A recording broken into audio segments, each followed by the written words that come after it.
이렇게 잘 알려진 부르심을 받은 감독들은 자신이 사도들의 계승자라고 뽐내고 있다. 그들만 장로들을 합법적으로 임명할 수 있다고 한다. 하지만 부끄럽게도 고대 제도를 너무 부패시켰기 때문에 수임받은 자들은 백성을 인도하고 먹이는 장로를 임명한 것이 아니라 그러니까 성도들을 목양하라고 목사직이라는 것이 있는 거지. 이거 예배를 주관하도록 이제 목사가 만들어지는 거예요. 양육하라는 직책인데 목사라는 게 그게 아니라 예배 드리는 이 형식에 몰두하는 거예요. 451년 우리 잘 알죠. 칼케돈 종교의 단성론 이제 결론되어진 거고 유티케스 그죠? 를 이단으로 정죄하는 거잖아요. 목회적 임무가 없는 수임은 불가능하다. 근데 지금도 그렇죠. 목사가 되려면 뭐 기관 목사나 특별한 선교자나 이런 군에 군에 복무하시는 목사님 이런 거 특별한 거 빼고는 목회지가 없는데 목사 안수 받는 사람들. 지금 한국 교회에 있거든요. 그러니까 목회지가 없는데도 목사가 되는 사람들이 있어요.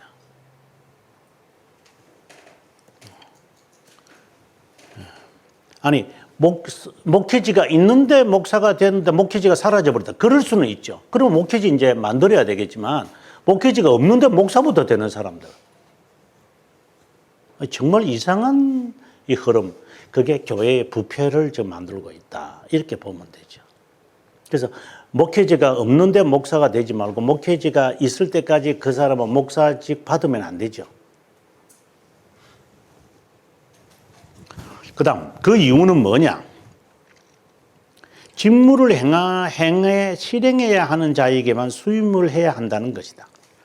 불필요한 재정의 직무를 교회에 맡기지 말고 차라리 가난한 자들에게 분배해야 한다는 것이고 수임받는 자는 명예직으로 생각하지 말고 명예직이라고 생각해요. 왜 목사 되는지 모르겠어요. 저는 남성 여성을 말하는 게 아니라 목사 되어야 할 이유가 뭐야 나는. 제가 그랬거든요. 제가 이제 학교 처음에 들어갈 때 그때 제가 이제 정식으로 제가 들어가지 않고 옆구리로 들어갔으니까 너 왜 여기 신학생 되려고 해서 저 기도해 보니까 하나님이 오라고 해서 왔어요. 그러니까 그때 당시에 교수님이 저를 많이 쳐다보는 것 같아요. 그때 기도 받고 와서 얼마나 한심했어요. 고심파에 있는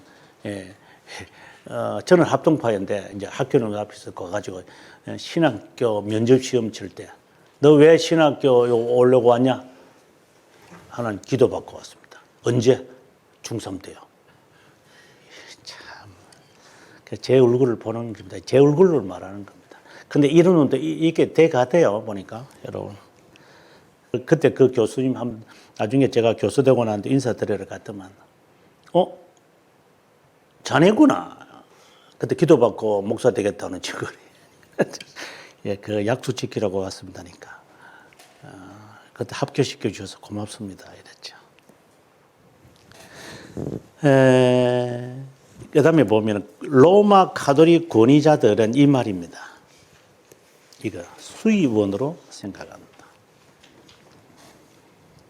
그것이 자신들의 교회 재산에다 나온 것이든 사제직에서 나온 것이든 상관하지 않는다. 장로나 부제를 임명할 때 사역하는 곳과는 상관없이 이거 하지 말라는 말입니다. 목회지가 있어야 수임을 받았다. 사정이 이렇다 보니 임명받은 자는 생계와는 상관없이 지책만 받는 것으로 만족하므로 생활비를 청구 못하게 되었다. 이런 가운데 수천의 협잡이 일어나고 말이다. 지금 한국 교회나 마찬가지다 이 말입니다.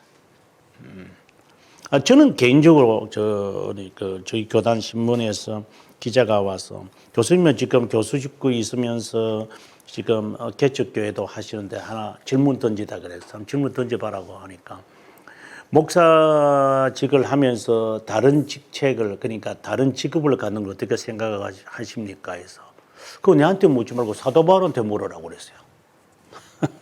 그러니까 무슨 말인지 알겠습니다. 이제 말입니다. 목사는 거룩하기 때문에 나는 하나님의 종이니까 난 다른 일을 안 한다. 그게 말이라고 그런 가나. 목사가 목회를 하기 위해서 재정적으로 힘들면 지가 뛰는 거지. 뭐 운전기사도 할 수 있는 것이고 배추장사도 할 수 있는 거고 뭐 뭐든지 해서라도 교회를 이렇게 재건하거나 바로 하게 한다는데 그 직업이 그게 성직도 아니고 말이야. 그게 뭘 그렇게 거룩하다고 직업 두 개 하면 안 되니 돈 벌려고 돈을 더 벌려고 한다는 그것은 잘못된 것이지만 성도들이 없는데 교회는 유지해야 되는데 이걸 어떻게 하라는 말이야. 그래서 사모님도 일하고 나도 일하고 이게 당연한 거 아니냐고. 무슨 목사직이라는 게 거룩한 건가요, 이게? 네. 저는 그렇게 생각 안 했습니다. 그래서 할 수 있습니다. 단, 아까 말씀드린 대로 교회가 안정이 되어 있고 하는데도 이중 직책을 하는 게 문제가 된다는 것이지, 그것이 아니라면 괜찮다고 봅니다. 이렇게 저는 이야기를 했죠. 아도난 악습이 제거된다 하더라도 어떤 위치도 부여받지 못한 자에게 장로직을 임명하는 것은 어리석은 절차일 뿐이다. 그 이유는 희생 제물을 드리는 자를 이제 이런 것들이죠. 예배 인도자가 그 목회자인 줄 알아요.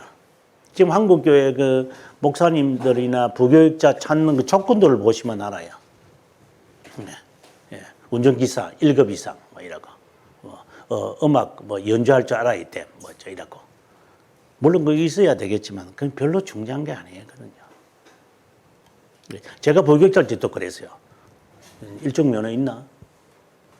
있었습니다. 그게 조건이에요. 부교육자 조건. 왜? 새벽기도 이렇게 운전하고 다녀야 되니까. 이제 저는 많이 힘들었습니다.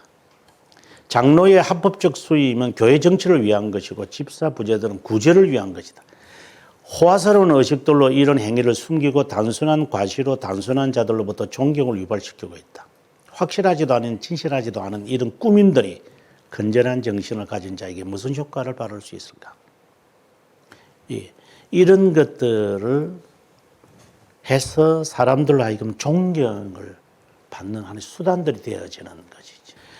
이런 의식들은 유대주의로부터 빌려온 것이 아니면 스스로 만들어낸 거다. 백성들이 동의를 묻는 진실한 점검에 대해서도 다른 필수적인 것에 대해서 응급조차 왜 이런 것을 해야 됩니까? 왜요?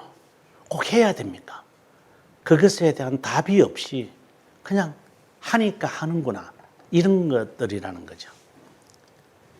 그러다 보니 백성들이 동의를 묻는 진실한 점검에 대해서 또 다른 필수적인 것에 대해 언급조차 하지 않는다. 사제들을 심의하는 과정에서도 성경 한 구절이라도 의미를 알고 있는지 묻지 않는다. 감독들이 묻는 질문이 이거다.